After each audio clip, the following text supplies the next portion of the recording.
안녕하세요, 박민수 원장입니다. 항상 구독해 주시고 좋아요를 눌러주셔서 진심으로 감사드립니다. 오늘은 제가 진료실에서 요즘 자주 이제 발견하고 진찰하고 있는 질병 그리고 증상 하나에 대해서 이제 말씀을 드리려고 하는데요. 바로 하지정맥류입니다. 하지정맥류 자체는 저는 이제 심장을 위협한다는 생각을 하거든요. 그 심장을 위협하는 하지정맥류를 가지고 계신 분들의 특징이 있어요. 그 특징에 대해서 좀 알아보고 이것 자체가 이제 그대로 두게 되면 심장이 위협이 될 수 있기 때문에 이것을 해결하자, 그런 주제로 오늘 말씀을 드리겠습니다. 하지정맥류는 이 그림에서 보듯이 우리 정맥은 이제 동맥에서 산소와 영양소를 공급해주고, 그럼 이 조직들에서 다시 심장으로 이제 피를 이제 돌려보냅니다. 심장의 힘으로. 그게 정맥이죠.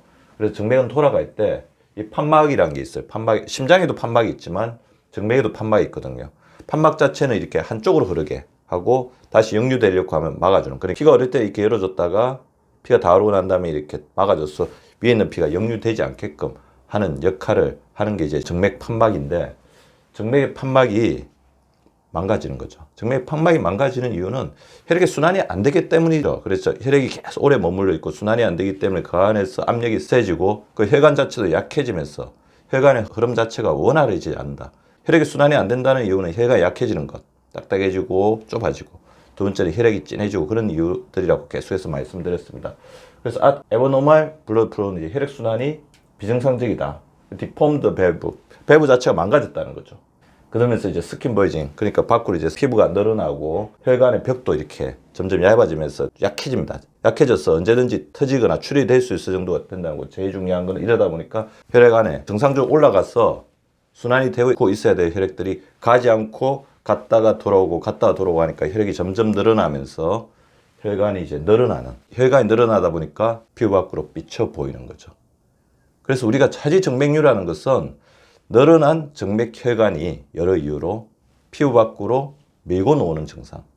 그러니까 혈관이 이렇게 늘어나다 보니까, 이렇게 되어 있으면 피부 안쪽에 이렇게 위치를 정확하게 하고 있었는데 늘어나다 보니까 안쪽으로는 계속 밀고 들어가지를 못하니까 피부 바깥으로 점점 확대되고 밖으로 표출되는, 그게 바로 하지정맥류라고 할 수 있습니다. 그래서 심부순환의 문제, 그러니까 안쪽에서 혈액순환이 돼야 되는 정맥순환의 문제가 표면으로 나타난 게 하지정맥류이고, 특징은 그분들이 제가 진찰해보면 다리에 통증과 시림이 너무 심해서 여름에 에어컨을 틀지 못하신다는 분도 있어요. 사시사철 양발을 신고 다닌다든지 굉장히 괴로워하십니다. 이 시림 자체가 얼마나 심하냐면 이것 때문에 삶의 질이 굉장히 떨어진다고 하시는 분도 있습니다. 또 혈액순환이 안 되다 보니까 어지럼증, 머리 쪽에 피가 잘 안 가죠. 전신적인 무기력증, 그다음에 소화불량 등을 호소하게 되고, 간헐적 파행은 의외로 요즘에 굉장히 많이 늘어나고 있는 질병인데요. 어느 정도 걷다가 보면 갑자기 다리에 힘이 떨어지면서 주저앉게 되는, 혈액순환이 안 되기 때문에 다리 쪽의 근육에 지속적으로 새로운 피, 동맥피가 와서 산소와 영양소를 공급해야 되는데 그게 공급이 되지 않고 정맥피가 머물고 있으니까 걷다가 갑자기 다리에 힘이 떨어져 가지고 주저앉게 되는 그런 간헐적 파행, 이런 증상을 호소하고 있습니다. 하지정맥류가 점점 늘어나는 이유는 비만, 혈관 상태가 안 좋아지는 거죠. 고혈압, 당뇨, 고지증이 늘어나는 겁니다. 고령화 시대와 더불어서 운동의 부족, 우리가 걸어야지 제가 순환이 잘 된다고 했죠. 운동이 점점 부족합니다. 그리고 운동이 부족한 것 못지않게 더 중요한 게 현대인의 활동량이 떨어져 있다는 거죠. 그 다음에 지금 우리가 먹고 있는 음식이나 여러 가지 스트레스로 인해서 혈관 속에 만성염증, 염증이 늘어나고 있죠. 당독소, 호모시스테인, 활성산소 이런 것들이 늘어나고 있으면서 점점 문제가 생기고 있습니다. 물론 이제 혈관에 이제 노화란 것이 있기 때문에 그것도 가장 중요한 원인 중에 하나이겠죠. 그래서 제가 하지정맥류인 사람들의 신체적 특징을 살펴보고 그것을 하나의 단어로 정리해봤습니다. 종. 허리둘레입니다. 허리둘레가 늘어나 있습니다. 허리둘레는 지방의 염증이죠. 그리고 허리둘레가 늘어나 있으면 위쪽으로 이렇게 순환이 안 됩니다. 이 복부에 있는 지방 자체가 하나의 장애물로 작용해서 다리 쪽에 있는 피가 이렇게 원활하게 올라가야 하는데 이거를 가로막는, 복압이라든지 여러 가지 요인으로 가로막는 하나의 장애물이 된다는 거죠.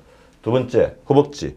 허벅지는 주로 이제 호르몬 창고라고 볼 수가 있어요. 그래서 성장 호르몬이나 인슐린 호르몬들이 여기서 재생이 되고 쉬는데 이 호르몬들이 다 이렇게 피를 돌리고 혈관의 염증을 줄이는 역할을 하거든요. 근데 허벅지 둘레가 점점 부실해집니다. 그리고 종아리 둘레.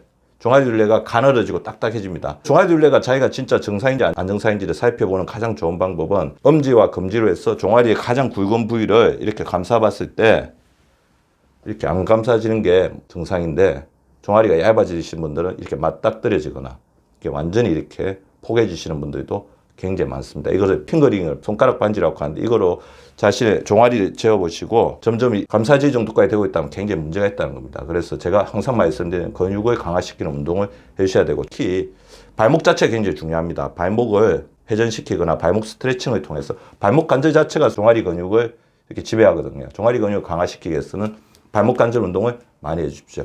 허허종, 그러니까 허리 둘레가 허벅지 둘레와 종아리 둘레를 합한 것보다 압도적으로 늘어나고 있다. 즉 지방의 염증이 호르몬과 제2의 심장, 종아리를 이제 제2의 심장이라고 하는데 이 두 개를 합친 것보다 점점 늘어나고 있다.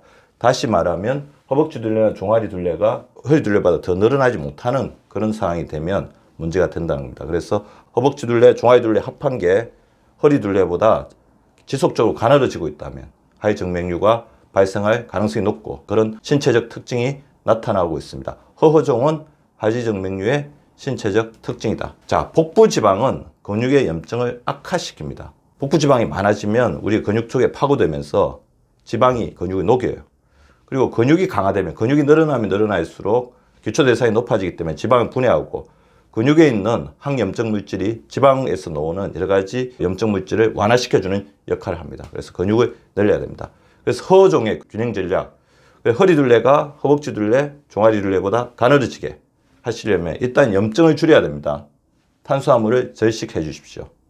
근육의 재료를 늘려야 됩니다. 단백질을 늘려주십시오. 식물성 단백질, 동물성 단백질, 필수 아미노산, 비필수 아미노산 다 상관없이 골고루 드셔주시는 게 좋습니다. 저는 우리 병원에 오시는 분들에게는 계란, 그다음에 살코기, 그다음에 필요하면 단백질 쉐이크까지 자기 입맛이나 기호, 상태에 맞게끔 드시라고 말씀을 드리고 있어요. 순환의 힘, 혈액순환이 잘 돼야겠죠. 체온은 따뜻하게, 그다음에 충분한 수분이 충분해서 혈액이 건조되지 않아야, 탈수되지 않아야 혈액이 잘 돕니다.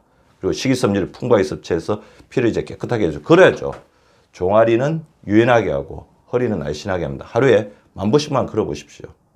하이정맥류가 생길 확률이 압도적으로 줄어듭니다. 근력운동, 그래서 허벅지 근육, 우리 몸의 호르몬 창구라고 하는 허벅지 근육 우람하게 하는 근력운동. 그래서 저는 항상 오시는 분들한테 팔굽혀기, 스쿼팅, 잇몸 일으키기 이 3종을 자기 몸을 이용하는 근력운동을 하루에 시간 날 때마다 하라고 말씀을 드리고 있습니다.